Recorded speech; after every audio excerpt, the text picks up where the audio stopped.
Namaste. Let us start the class. Om Sahana Vavatu Sahanau Bhunaktu Sahaviryam Karavavahai Tejasvinavadhitamastu ma vidvishavahai. Om Shanti Shanti Shanti. Let us chant verse number 20 and 23 and 24.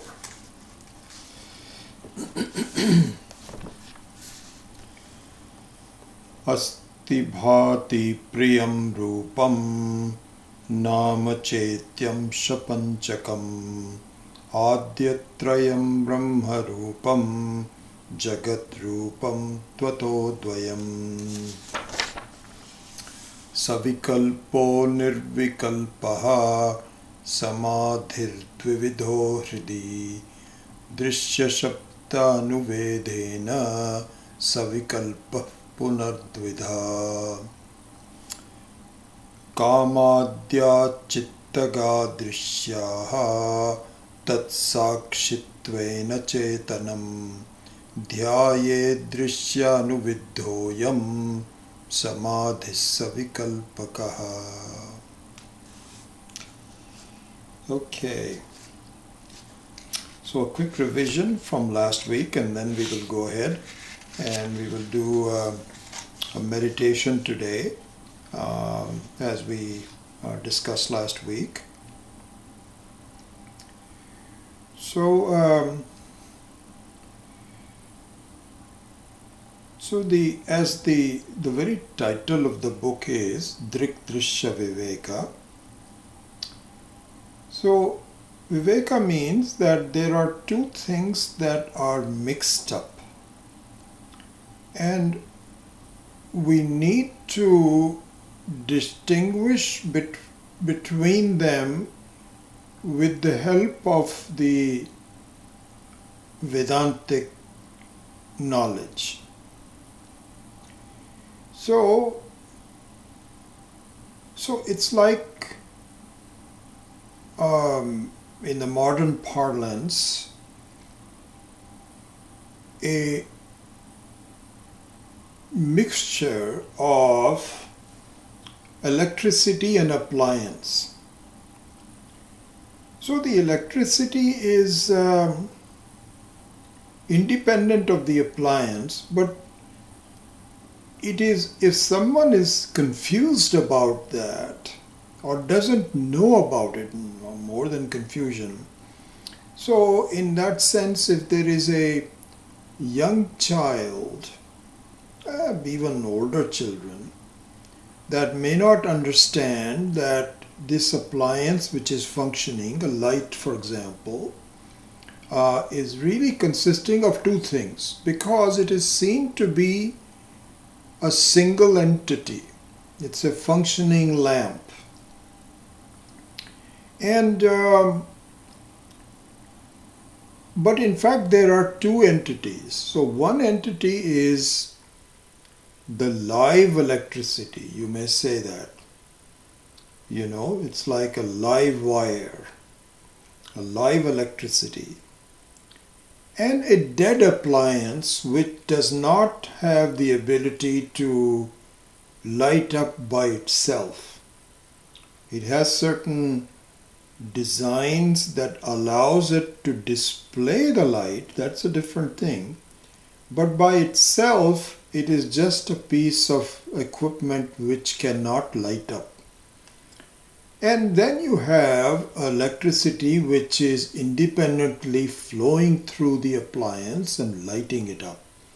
And so there can be a possible confusion of inability to distinguish the independent light from the dependent appliance, even though they are all functioning together. So the very nature of the teaching in the Drg Drsya Viveka, culminating in this foundational verse number 20 is that having distinguished the two basic constituents, one is Drik and the other one is Drishya. One is you and the other one is not you.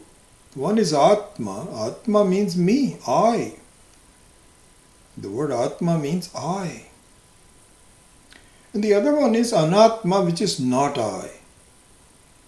So this distinction between I, so right now, my estimation of who I am, revising, there is nothing new that I'm telling you. I'm just giving you a summary which is leading up to this meditation.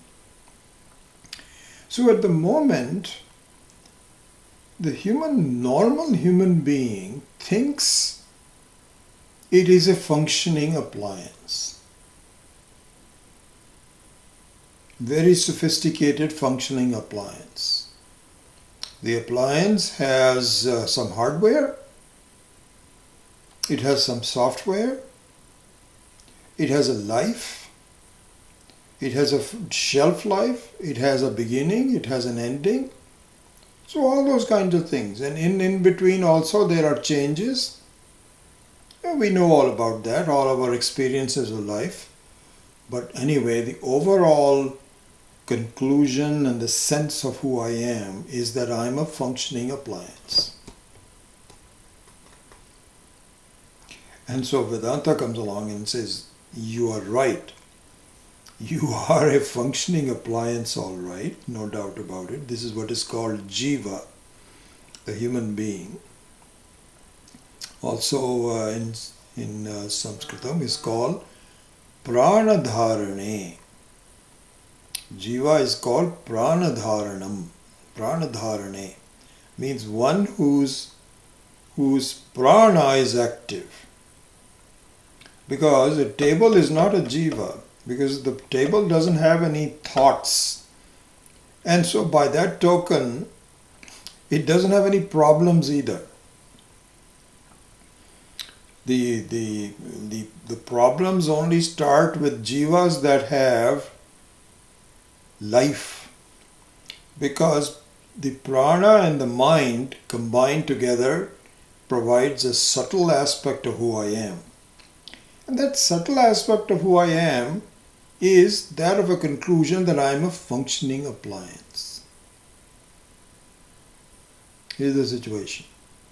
Now, one can say, so what? So what's wrong with it? What's wrong with it is that the functioning appliance one day will cease to function. That's the nature of the functioning appliance.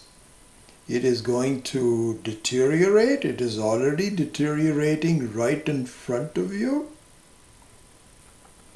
And one day the deterioration will become so palpable, so visible that it would cease to reflect the electricity.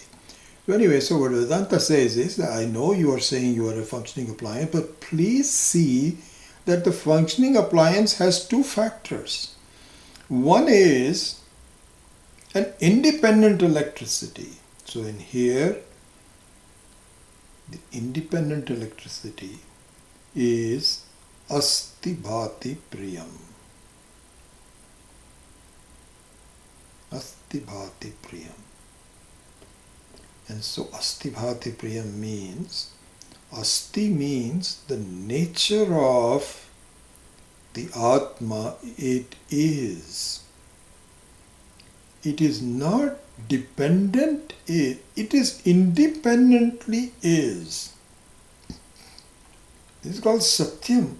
Satyam means one which is independently present, which doesn't depend on anything for its presence. Swatasiddhaha, Swayam Prabhaha. So Swayam Prabhaha means bhati, means it is awareness in its pure form, as we will see in the meditation more clearly. So this independent entity of the appliance is the asti bhati and priyam.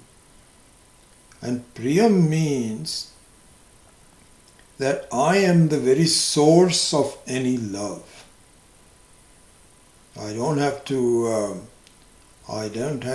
have any particular combinations before my love means just an expression of ananda, of happiness.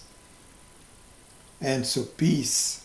And so my peacefulness and ananda and love and priyam, all the same words really,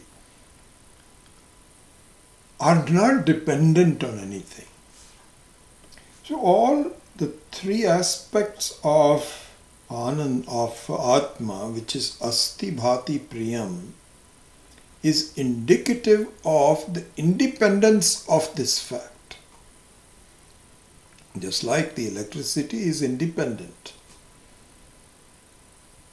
And so, for example, if the appliance is destroyed, nothing happens to the electricity. In that example, something can happen to the electricity. The very source of electricity may not be there. That's a separate thing. That's just a physical example. Here, however,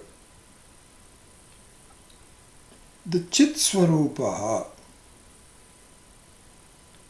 is completely independent. Nothing can actually change it.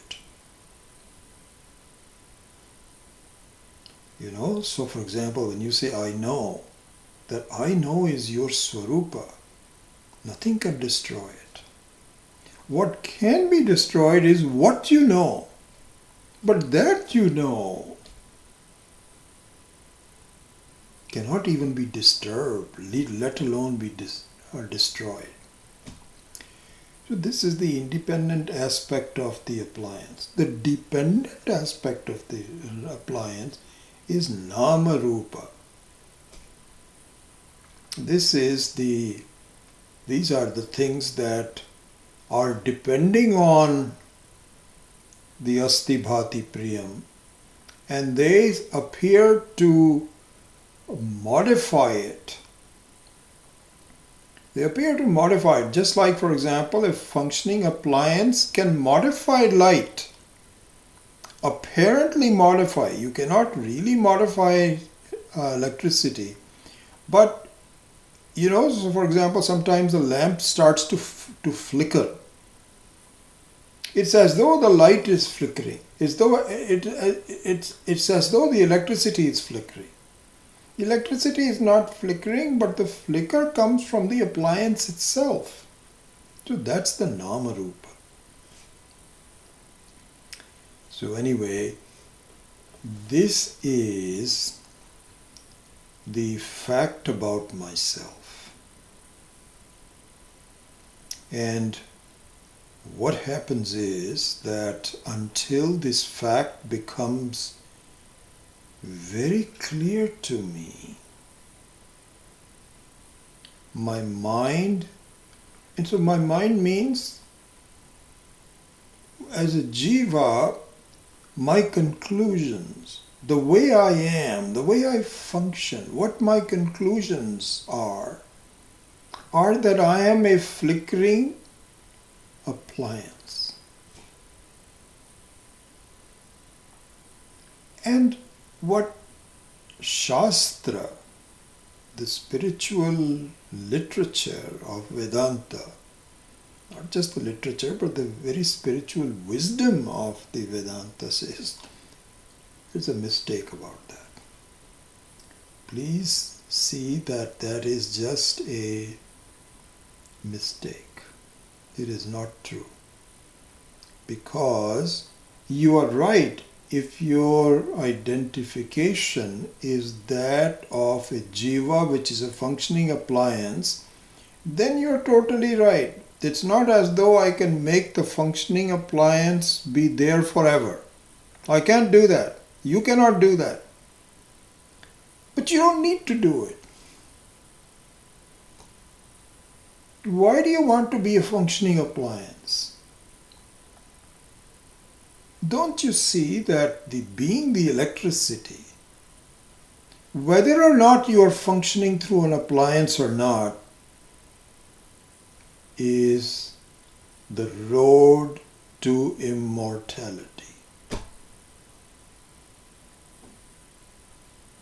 This is what happens. I think, it's interesting that if you cut down to the very basics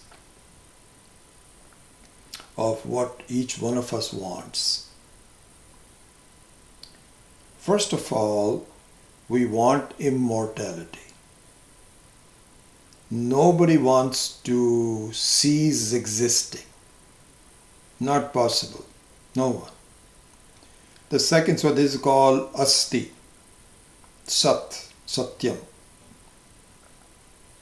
And so for each one of these three, which I'll describe very quickly before we go on to the next step, I make an interesting mistake about all three aspects.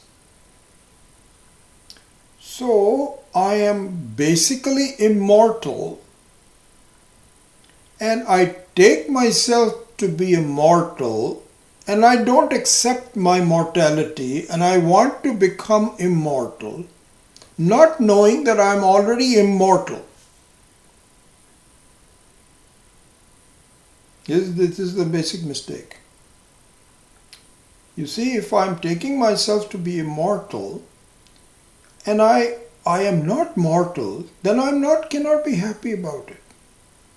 Because people rest in their own individual swarupa. And if my swarupa is a mortality, then how can I accept mortality? And I don't. But the way I want to become immortal, we can laugh about it now. You can now hear stories about the old Egyptian culture where the royalty could afford being, they cannot escape death like non-royalty. But as royalty, they could afford to be mummified so that they could somehow live for a long time after death.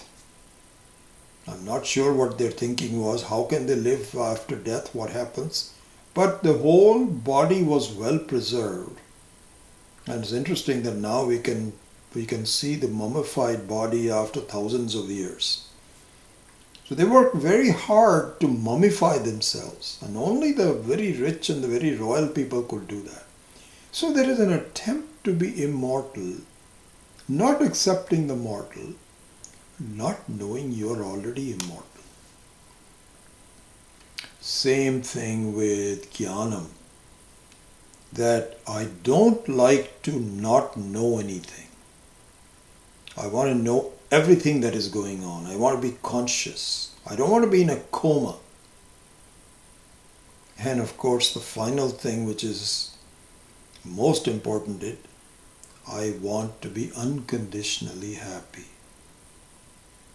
And so this flickering appliance tries to elongate its life as long as possible, but it cannot.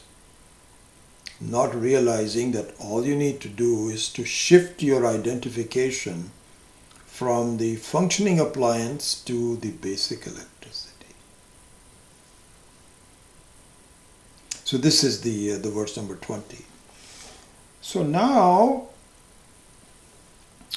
what is said is that the shifting of the identification from an appliance to the basic constituent of electricity is a process. It is a process. By just telling someone that, you see, you are not an appliance, you are the electricity, it is not immediately accepted. Because you feel that, no, if I've got some problems in appliance, but if I fix it, I'll be okay.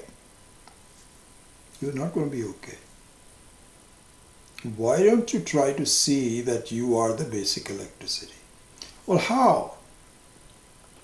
How am I able to see it? I don't see it. And are you sure I can do this? Yes. So that process in verse number 22 is Upeksha Nama Rupe Dve Satchidananda Tatparaha Samadhim Sarvada Kuryat Hridaye Atva Bahihi. So it says, okay, here's what you need to do to give up your identification of being an appliance. The way to do that is work at disassociating yourself from the identification with the names and forms. Right now, at the moment, you are under the spell of what is happening both inside and outside. So already that distinction is being made. So he says, Upeksha Nama Rupe Dve, give up your identification with Nama Rupa, and then build up your identification with Asti Bhati Priyam, which here is Satchidananda. Same thing. And this giving up of the identification of Nama Rupa is of one of two types. So Samadhim Sarvada Kuryat Hridaye va Athava Bahihi. So both inside and outside. So this is the beginning of the instruction on how to do meditation. Then in verse number 23 it says, let's take up the inside first. Inside first, which is Hridihi. Inside means in your own thinking, in your own heart. In your own thinking, it is further divided into two. One is Drishya and one is Shabda. That's what the second line of the verse number 23 is. First of all, Savikalpaha Nirvikalpaha Samadhir Dvivido Hridihi. So here's the thing. So first of all, previous to 23 was that your identification can be either Hridihi or Bahihi, either inside or outside. Now verse number 23 starts to dissect the inside. It says, the Hridihi Samadhi has two forms. One is Savikalpaha and one is Nirvikalpaha.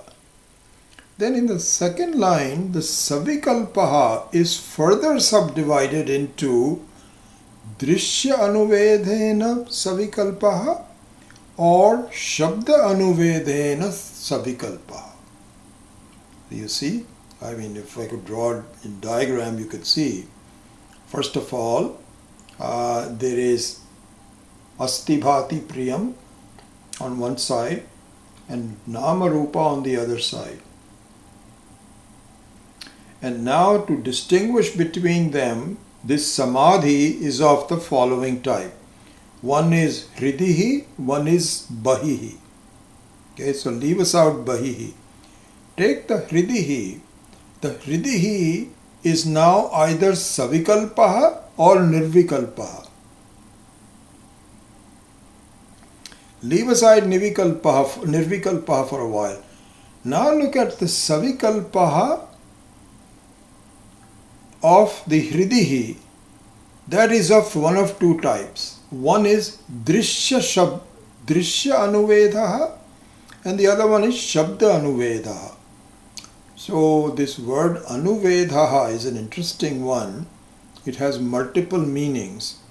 In fact, Swami Viditatmananda also mentions it in the book. Vedha means to penetrate, is to push through, is called Vedha, within. But here it just means it's a softer form, controlled by, associated with, something like that, softer. So Drishya Anuvedhena Savikalpaha and Shabda Anuvedhena. Drishya means a Savikalpa which is defined by what you see. Shabda Savikalpaha is defined by what you hear. Okay? So we'll do this in the meditation, but I'm just setting the foundational steps for this. Okay? So now, first of all, going back to the distinction between Savikalpaha and Nirvikalpaha. So Vikalpaha means a change, a distinction. So Savikalpaha means with change, and Nirvikalpaha means without change. Savikalpaha means with forms, and Nirvikalpaha means without forms. So there cannot be any change if the form itself is not there. Right? It is just the basic form. It's a very beautiful example that recently was given by Swami Tattvavedananda. Beautiful example. So this is an important thing for us to see, which goes into the very heart of the Maya Shakti of Ishvara. And leaving aside Ishvara, if you look at yourself, your own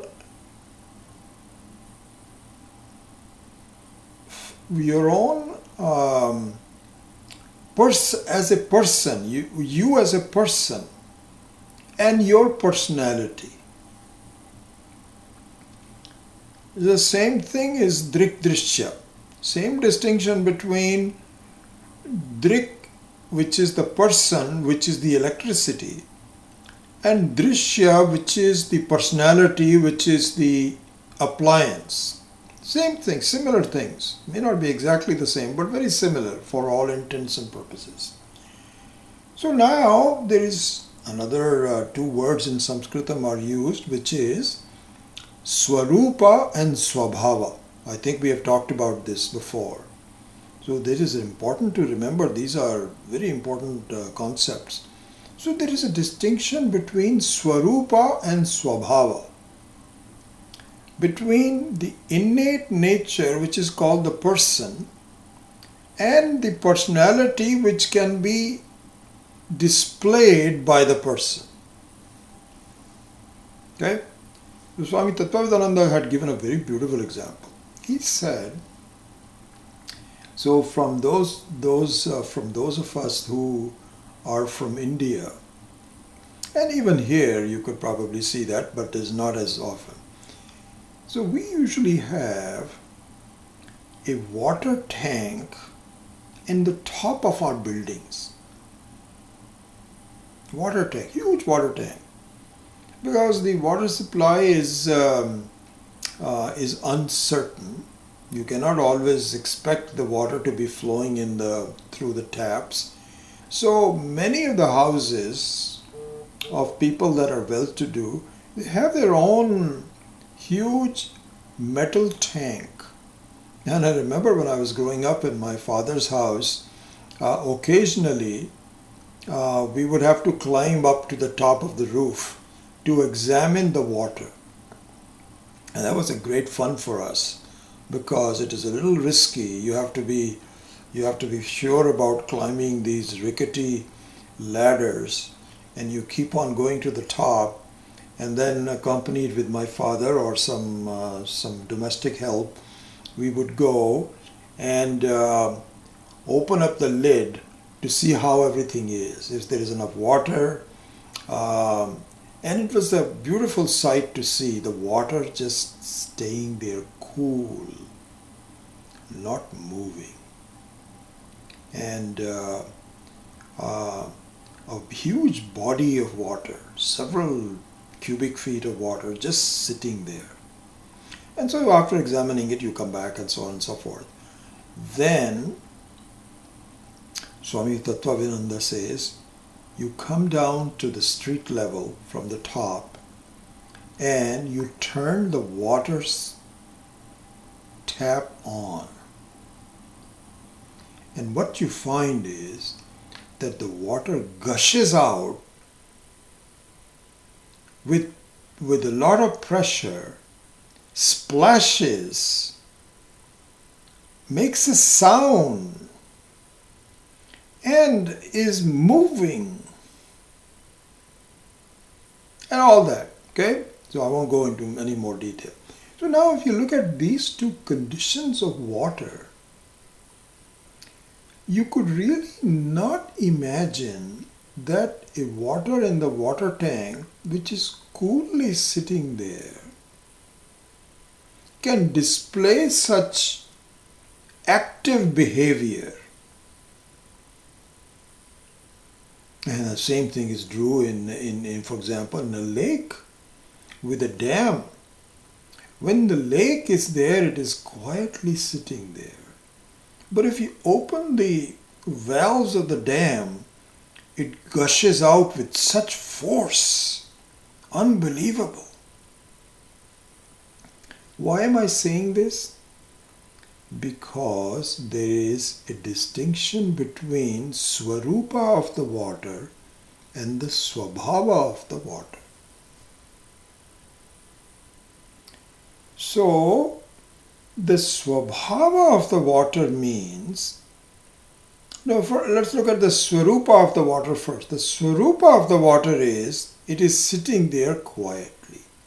And there is something about the Swarupa which cannot change. What is it?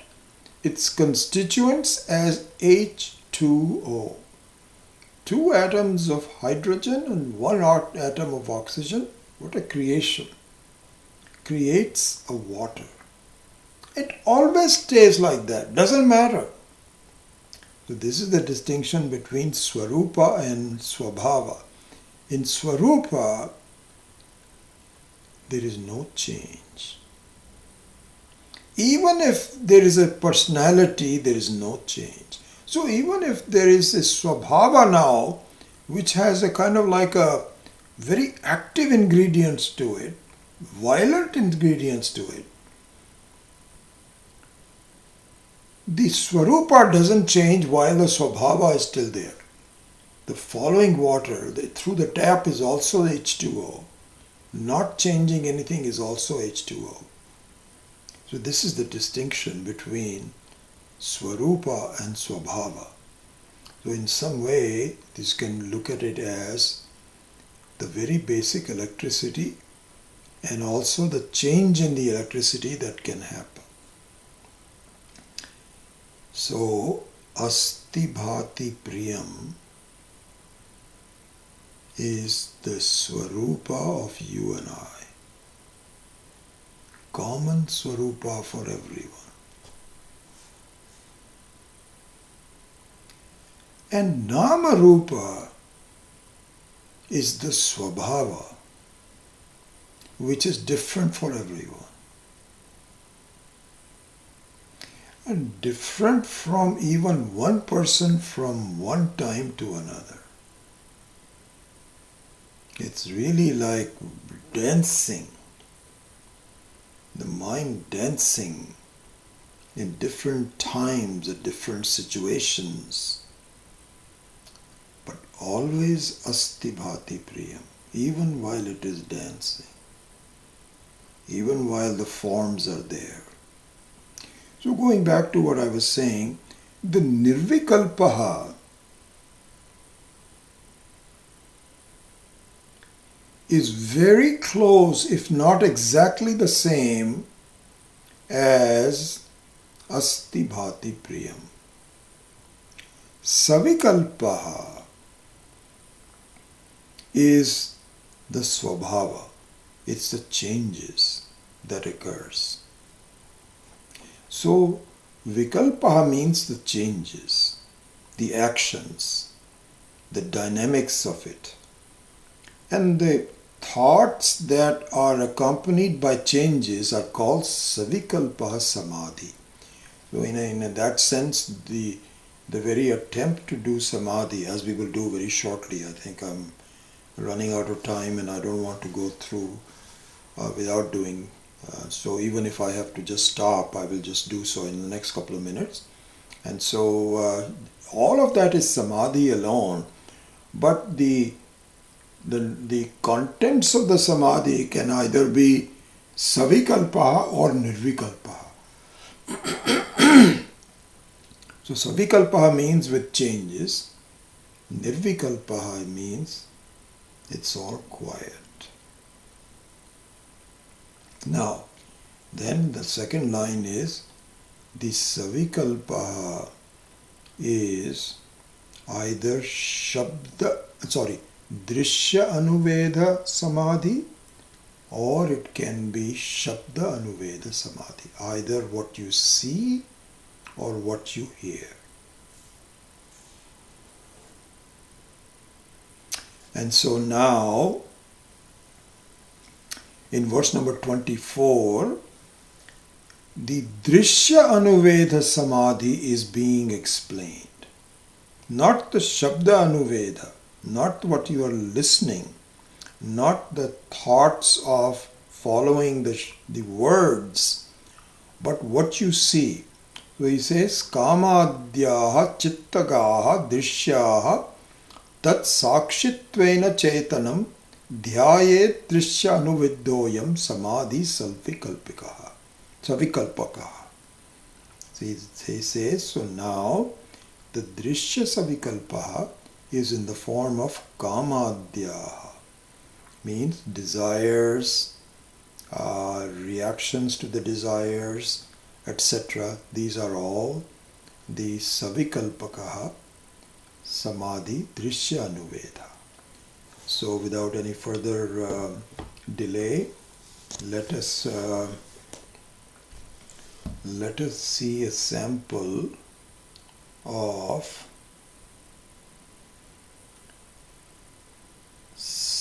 drishya anuvedena savikalpaka samadhi. You'll be able to see me, but that's okay.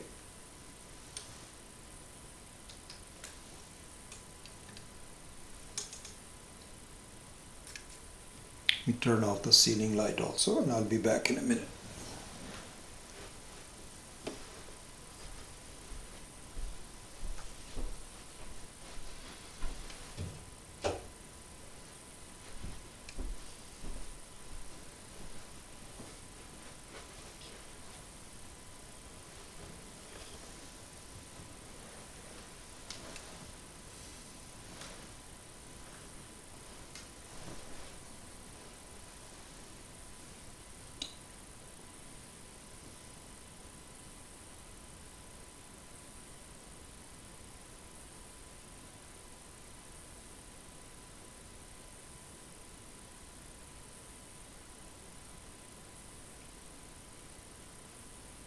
Om Namaste Astu Bhagavan Vishveshwaraya Mahadevaya Triambakaya Tripurantakaya Trikagnikalaya Kalagnirudraya Neelakantaya Mrityunjayaya Sarveshwaraya Sadashivaya Shriman Mahadevaya Namaha.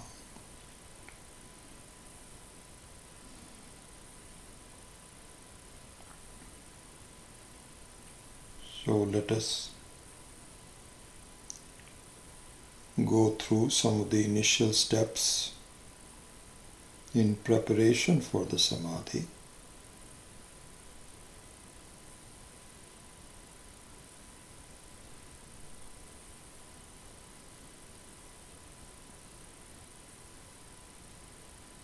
Sit comfortably.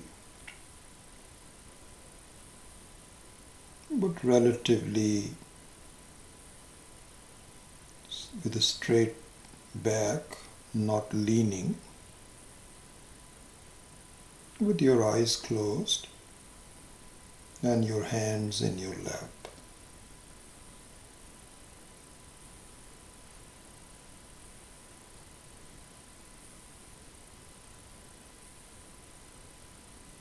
So for this samadhi, you can do a sankalpa. And a sankalpa is but giving instructions to your own mind about what the intent of this samadhi is. So you can begin by telling your mind, listen, all this time I'm focused on Nama Rupa, but during this samadhi I want to focus on Asti Bhati Priyam.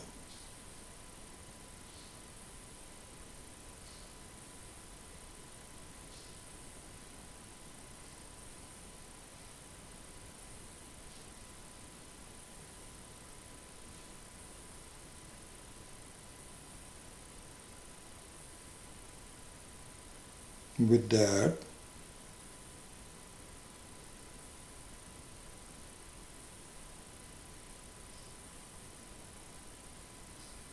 direct your mind to be quiet.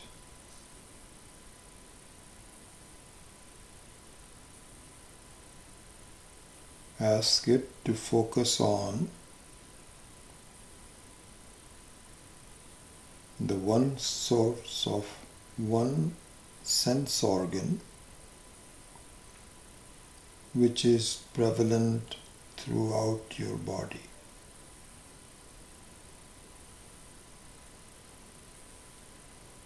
Feel the touch of the feet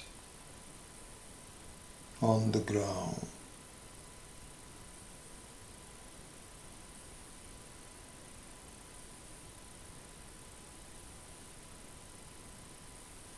Feel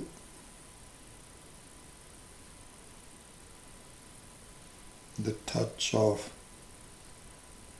your thighs on the chair.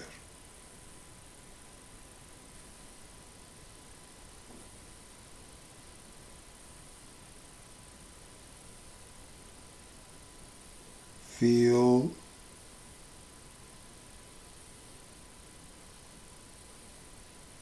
the touch of your hands in your lap.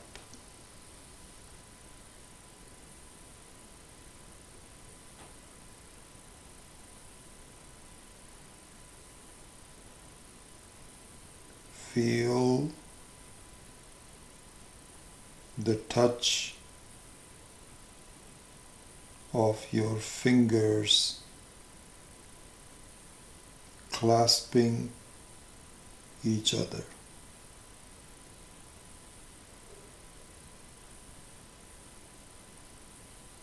Feel the touch of clothes on your body.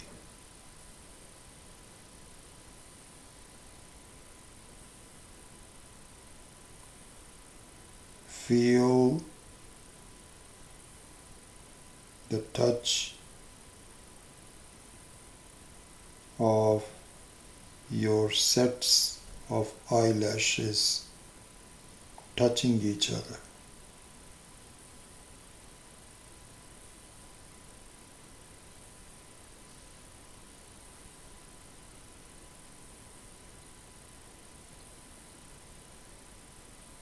Open up your eyes just a little bit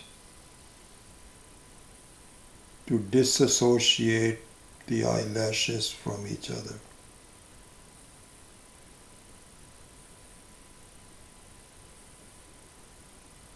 Let the light come in ever so slightly in your eyes. Gently close, feeling the touch of the eyelashes to each other.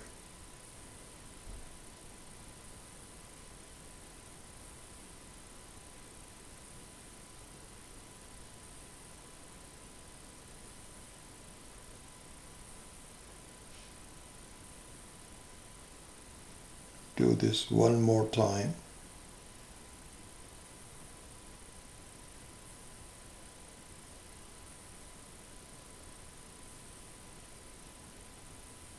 You can even see the silhouette of the upper eyelashes closing in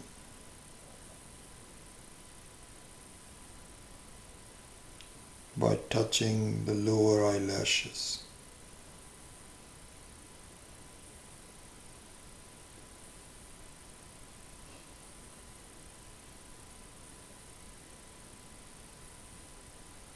Finally,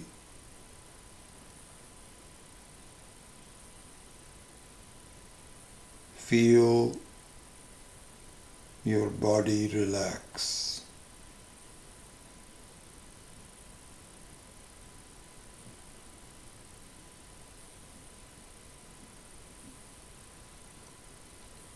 Focus on any areas of the body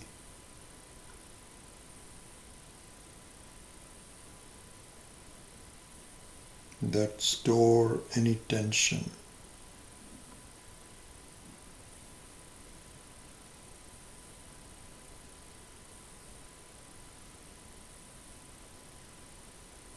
And consciously allow time for that tension to melt away.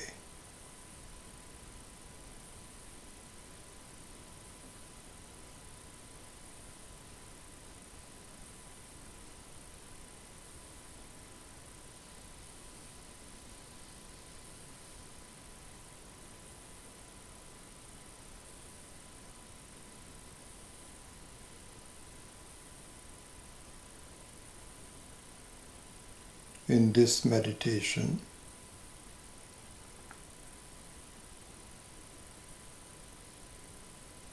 even though your thoughts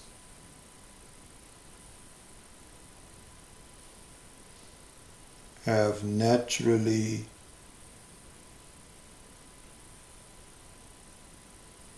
receded,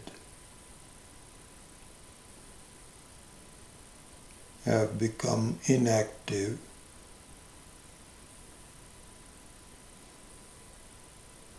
you should not make an attempt to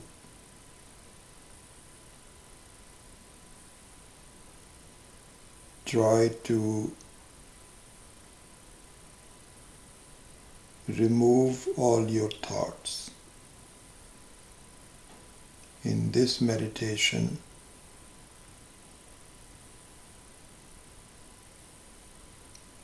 accept your thoughts.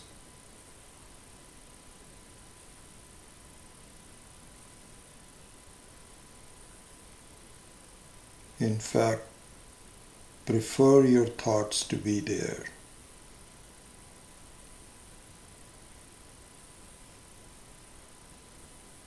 But as thoughts arise,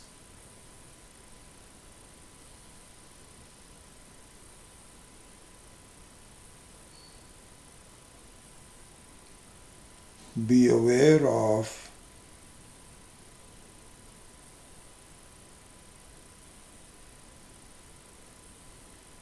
when they arrive,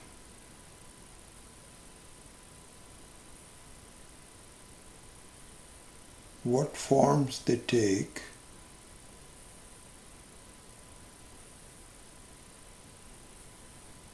what changes occur, and how and when they dissipate. Thinking about a person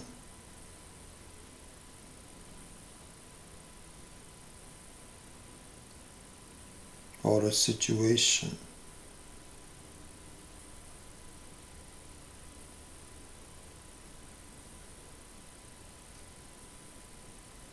Or an entity like food,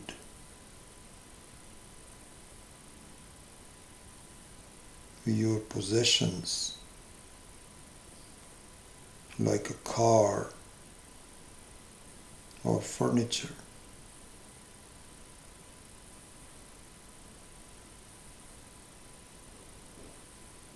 Let those thoughts come.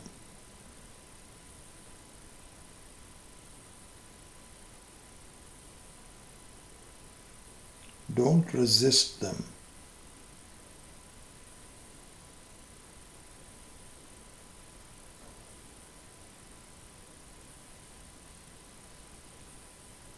But be aware of their flow.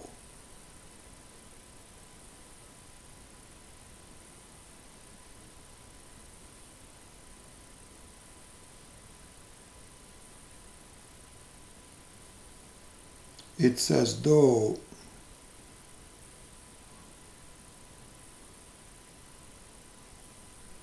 you are sitting on the bank of a river,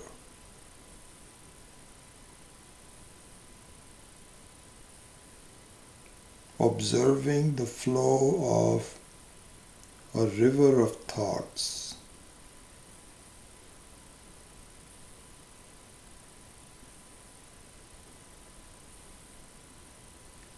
If you resist a thought,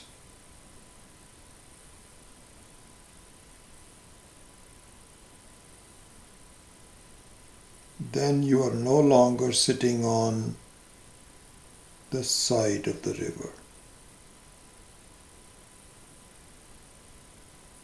You are in fact flowing yourself.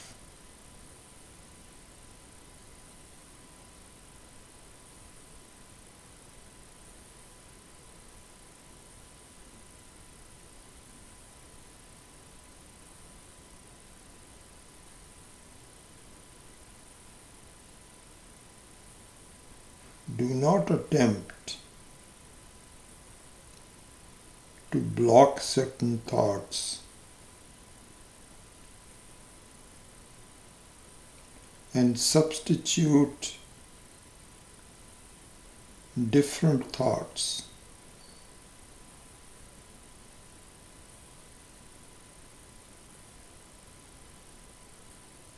If there is a dislike for a situation, for example,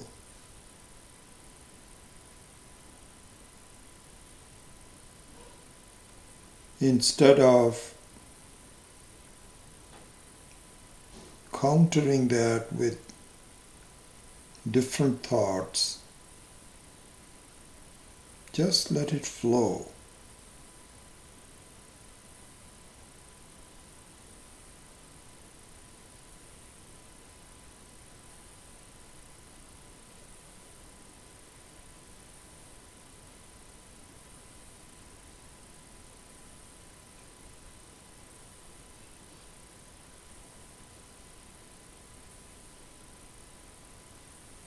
See the dance of the thoughts.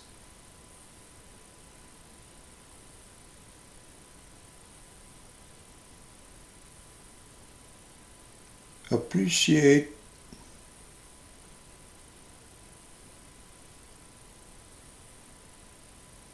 you are the observer of the thoughts.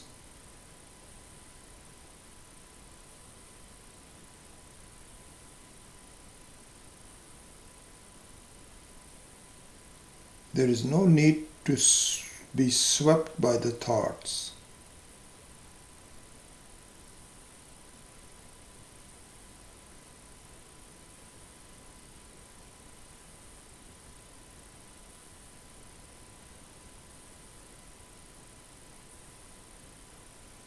If the thoughts diminish by themselves,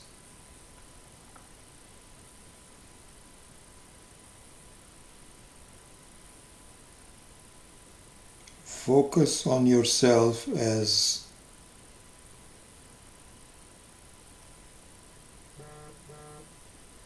awareness, the nature of you as an awareful entity without thoughts.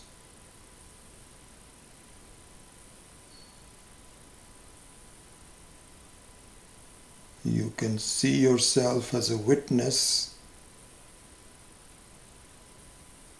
if there is something happening.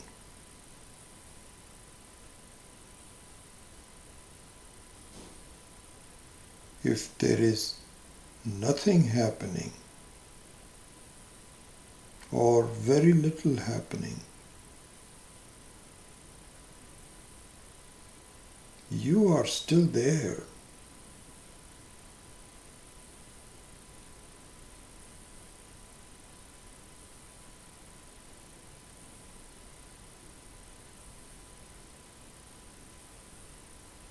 Even though you are no longer a witness,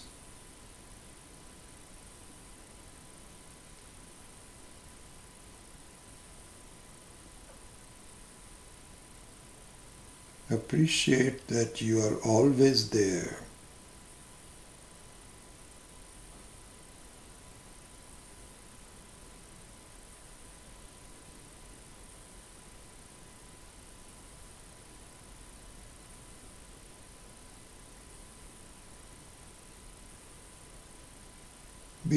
Be aware of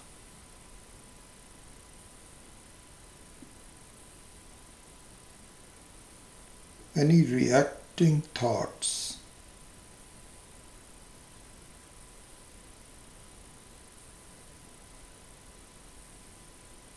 A memory of an unpleasant event in your life.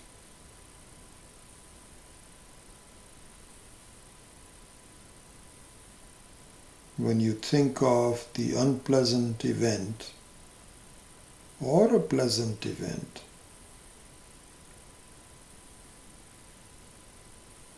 it is accompanied by a reaction.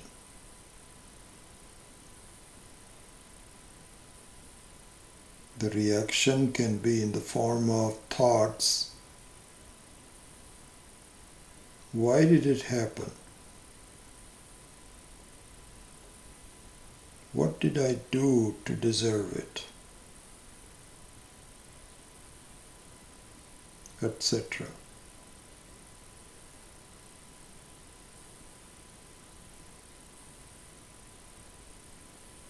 As an observer, allow those reactions to occur. Do not resist it. Do not say, I don't want to remember, because it causes pain to me. Let it flow.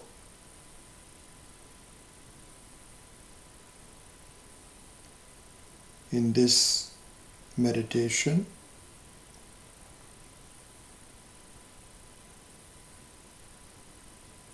you are not caught up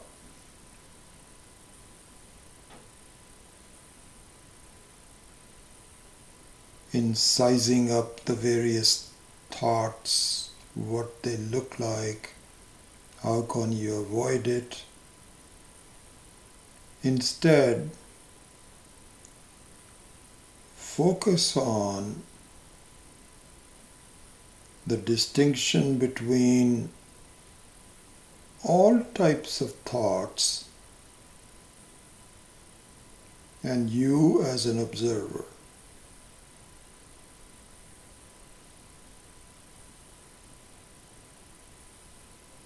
And this is what is advised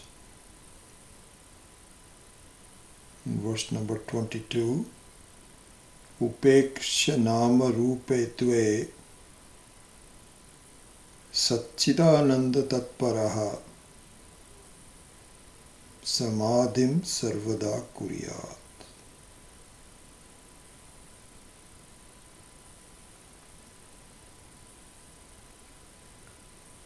So with these kinds of meditative sessions,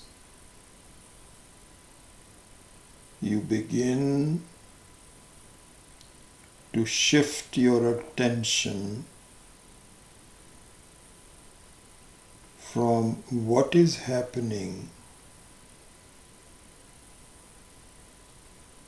to the person who is unaffected by what is happening.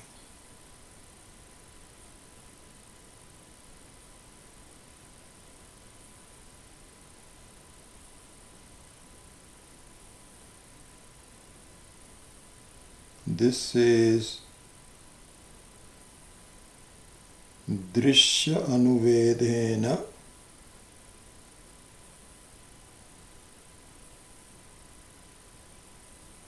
Samadhi Hridihi.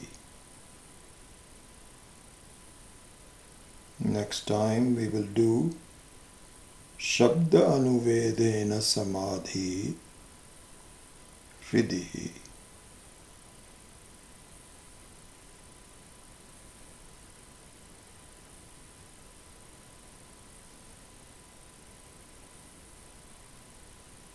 Om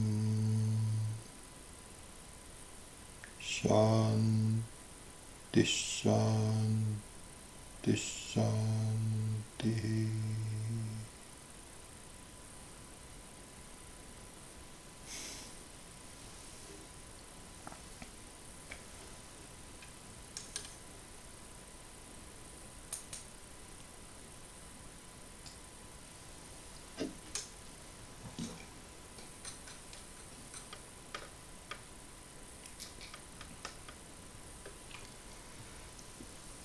Om Asato Ma Satgamaya Tamaso Ma Jyotirgamaya Mrityorma Amritam Gamaya. Om Purnamadav Purnamidam Purnat Purnamudachyate Purnasya Purnamadaya Purnameva Vashishyate. Om Shanti Shanti Shanti. So in this part of going through the Drg Drsya Viveka text, we will really accent on doing meditation as I had promised before, but also to describe the structure of the meditations as well, so you're aware of, from a technical standpoint, exactly what are the types of meditation, how to lead it to Nirvikalpa Samadhi, etc. So it'll be fun from now on. Really, that will be the basic distinction. The basic foundation has already been covered. Now we will see at least some examples of the application of those basics, foundational basics, into doing meditation. So that's what I intend to do in the remaining part of the course. Okay, so with that, we close the class and let me see if there are any questions from you.